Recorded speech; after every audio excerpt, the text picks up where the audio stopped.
Welcome back. It is Sports in Perspective. Thank you for joining us here on the campus of Live, here on the campus of Clayton State University, live on Facebook Live and on Spreaker.com. Search Sports in Perspective. Remember, you can call into the show 678-466-5483.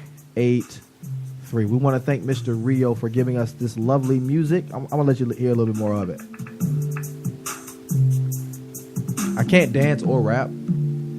I think that's a flaw.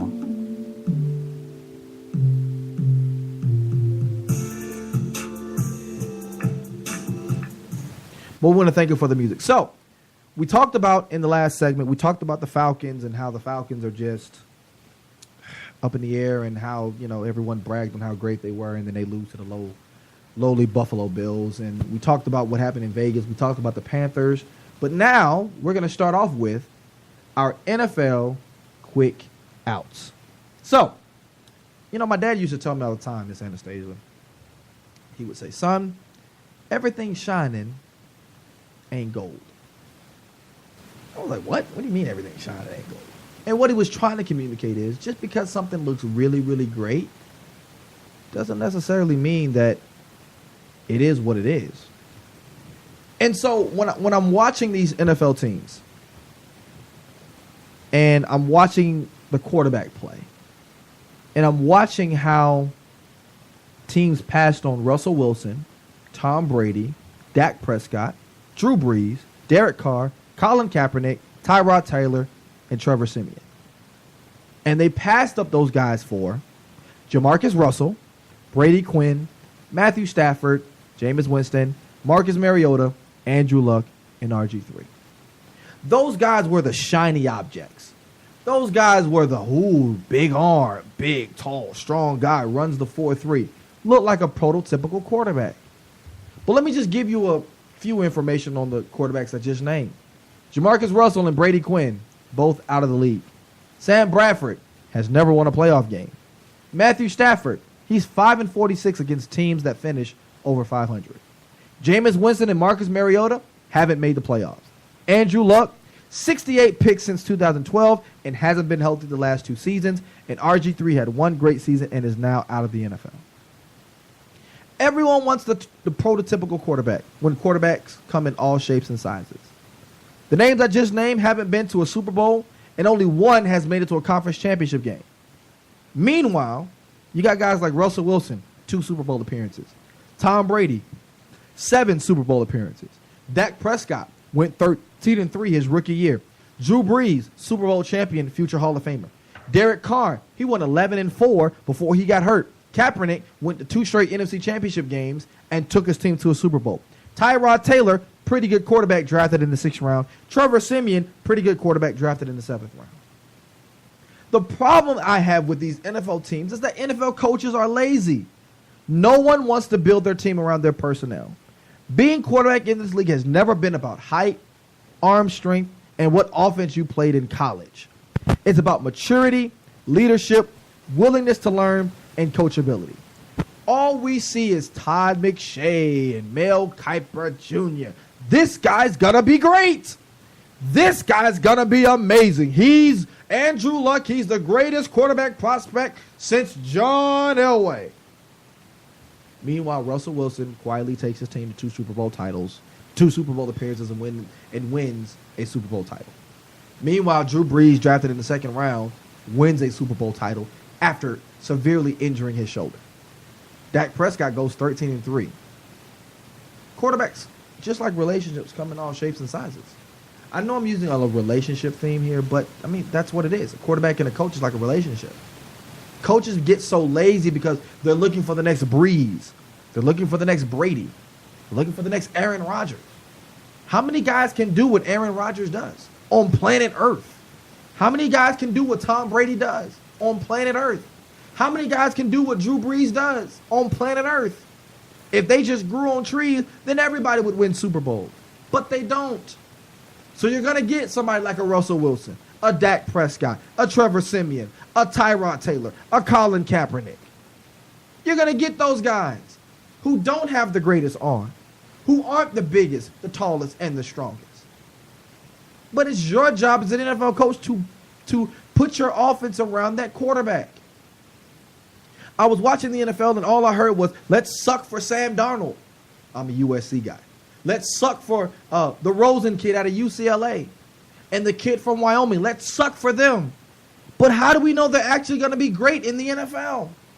How do we know they're going to pan out? How do we know just because they're big, tall, and got a big arm, they're going to make it in the NFL? You ain't going to make it if you go to Jacksonville. You ain't going to make it if you go to the Jets. You're not going to make it if you go to a bad organization. So that just brought to my mind when I was watching Deshaun Watson put up 57 points on Tennessee. 5 touchdowns. 4 throwing, 1 on the ground. They told me he wasn't accurate. He was accurate. They told me he didn't have a big arm. He's got a pretty good arm.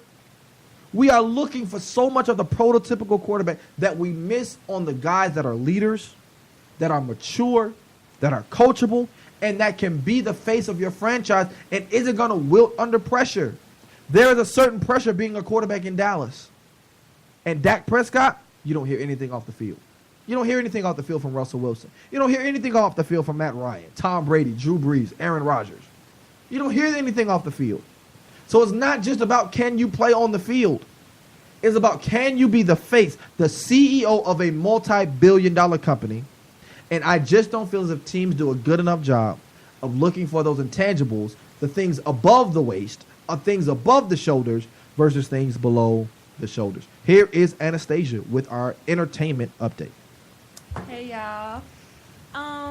We all know that Kylie Jenner has yet to confirm the news that she is reported pregnant with Travis Scott. Oh, God.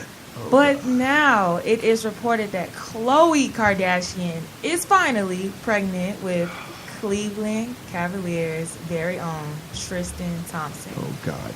Is it just me or is it always something with them? It's always something with them. What would they be without something in the entertainment? They can't sing, they can't dance. They get plastic surgery to make them look the way they look. So, are they really that good looking if they take away the plastic surgery?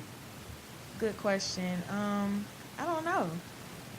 I think they still could be able to pull all these basketball players and football players but they're not talented. I need more than just big boobs and a big butt. What would a mom like Kris Kardashian, whatever her name is today, I think anything is possible. It's all you got. Well, congrats to them, Tristan Thompson and Khloe Kardashian. Yeah, they won't be celebrating with the title anytime soon while he's in Cleveland. What else? Young Dolph's alleged shooter is released from jail. It is unclear what role he has played, but it is known that he is associated with Yo Gotti, so this is a Yo Gotti versus Young Dolph situation. This is the thing that happened in Hollywood. This happened in Hollywood. So we got 2 mass shootings 4 hours apart in Las Vegas and Los Angeles. Right. In a span of hours and 2 days. Okay, kind of explain what took place out there in Hollywood. Why is he a suspect? Kind of give me the information on that one. All right. Well, it is clear that Young Dolph and Yo Gotti has been getting into it, rappers and the beef with the music and things like that. So I guess Young Dolph was seen by one of alleged Yo Gotti's friends, associates, and they shot. It's unclear how many times Young Dolph was shot. He is okay. He tweeted and said, "Is Dolph." That's his signature. Is Dolph. So it is clear that he is okay. He was in critical condition, but it's okay now. Okay, so they're rappers? They're both rappers. Oh, good Lord. And they're both beefing at the moment. So with what? Who's the best? I don't know. Who cares? This is how they. This is how we settle beef. Hey, yeah, who's best? Let me shoot you and find out who's best. Right. My gosh, we are confused as a people. Okay, that's Anastasia with our entertainment update. My goodness. Is that really how we settle who's the best now? That's like me and you. Hey, who sings the best? I'm going to shoot you first. Yeah. Okay. All right. So the Cowboys, America's team, right? They lose to the Rams.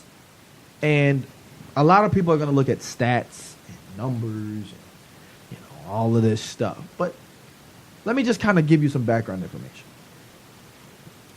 The Cowboys have had great success in the past.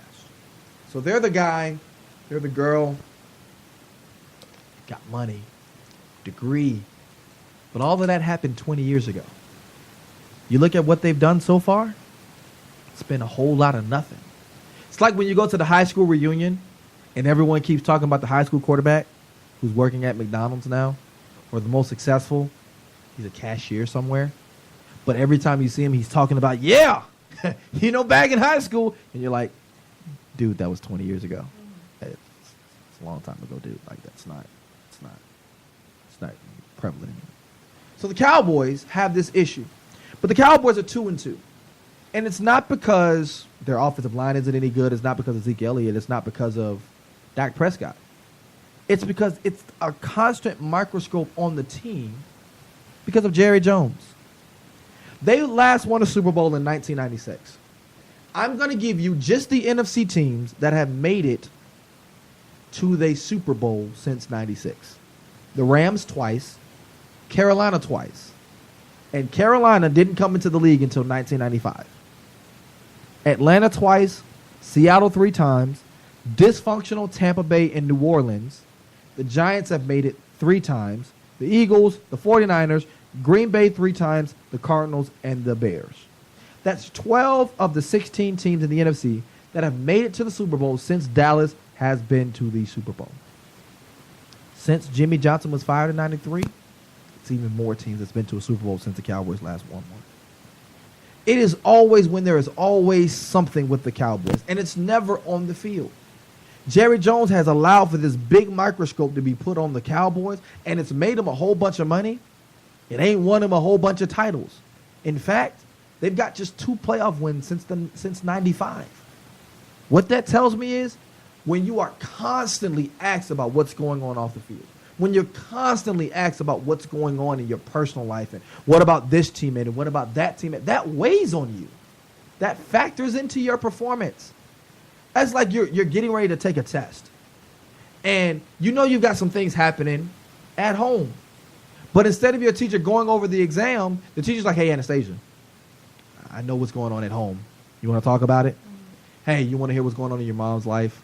Hey, you got any comments on what's happening in your brother's life? What's happening in your dad's life? What's happening in... And you're like, I'm trying to study for my exam. It's too much.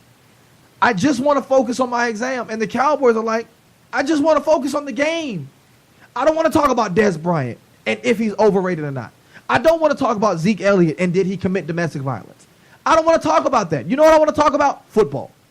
And the Cowboys aren't having a down season because the players aren't any good. They're having a down season because it's a constant microscope. You can't operate with that constantly on you, with the drama that Jerry Jones brings, with the drama that the Cowboy brand name brings. You want to know why the Patriots are successful? Because they don't have these issues. Bill Belichick, and we make fun of him for how he runs his franchise, but Bill Belichick doesn't allow for any outside noise to come into the team. He doesn't care what Tom Brady does. Tom Brady jumped off a cliff in the offseason. You know what Bill Belichick said? We're on to Cincinnati. It's like, hey, LeGarrette Blount got caught for smoking weed in the bathroom. We're on to Cincinnati. Hey, Bill Belichick, we just saw Robert Kraft kill somebody. We're on to Cincinnati. That's all he does. He doesn't allow for this outside noise to infiltrate his team. But Jerry Jones has allowed for it, and it weighs on you mentally. It weighs on you. I don't care what they say. They can say it's not a distraction. They can say it doesn't bother us, but it does. And it shows up because they had a great start against Los Angeles. They only scored 9 points after halftime. It weighs on you mentally. It weighs on you physically because you're sick and tired of the circus that is the Cowboys. Coming up next, Seattle showed us something last night, and I'm not sure if you were paying attention to it. It's Sports in Perspective. We'll be back right after this.